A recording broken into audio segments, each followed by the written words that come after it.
Bonjour et bienvenue dans cette seconde vidéo consacrée à la fonction Create Cabinet de Woodlab. Pour utiliser la fonction Create Cabinet, allez dans le catalogue Oikema Eng et droppez la fonction Create Cabinet dans la scène. Créons rapidement un cabinet standard avec un dos encastré. Cliquez sur le Cabinet Wizard qui est la première icône de la barre d'outils du Cabinet Manager.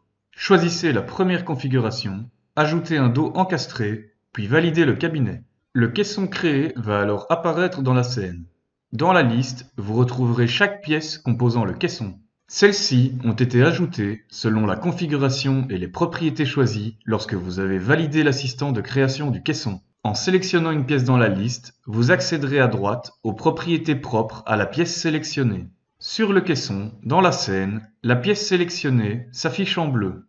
Vous retrouverez un rappel visuel des propriétés principales de celle-ci et la localisation de son encre. Sélectionnez le bac dans la liste. Faites un clic droit dessus. Dans le menu, vous aurez diverses possibilités. Les 4 premières options permettent de masquer les pièces de diverses manières. Les 2 suivantes permettent de grouper plusieurs pièces. Delete Element permet de supprimer une pièce. Copy Element permet de copier cette pièce et ses propriétés. Replace by Library permet de remplacer la pièce par une pièce de la bibliothèque de pièces Woodlab. Panel Manager affichera la fenêtre des propriétés de la pièce sélectionnée. Cliquez sur Delete Element. Le dos a été supprimé. Nous allons donc le rajouter. À droite des assistants de création, qui sont maintenant grisés, le premier outil accessible permet de rajouter un élément.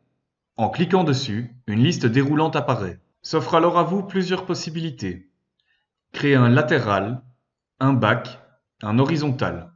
Rappelez-vous, ces termes sont des termes système Woodlab. Get from Library permet d'importer dans le cabinet une pièce de la bibliothèque de pièces Woodlab. Create Skirting vous permet de placer une plainte au cabinet. Sélectionnez le type de pièce que vous voulez ajouter au cabinet. Ici, nous allons rajouter un back. L'outil suivant vous permet de copier ce cabinet. En cliquant dessus, une fenêtre s'ouvre. Reste alors à indiquer le nombre de copies, le décalage entre les cabinets, puis choisissez la direction en cochant ou en décochant la case. Une fois validé, Woodlab créera autant de copies que renseignées. L'outil suivant vous permet d'améliorer la visibilité en donnant de la transparence aux pièces non sélectionnées. La dernière fonction vous permet de vérifier s'il y a des interférences entre les pièces du cabinet. Revenons aux propriétés de la pièce. Sélectionnez le bac que nous venons de rajouter. Concentrons-nous sur la section supérieure droite du Cabinet Manager. Dans l'onglet Général, vous aurez la possibilité de renommer la pièce et de modifier son matériau. Vous avez aussi la possibilité de modifier le sens du fil du matériau.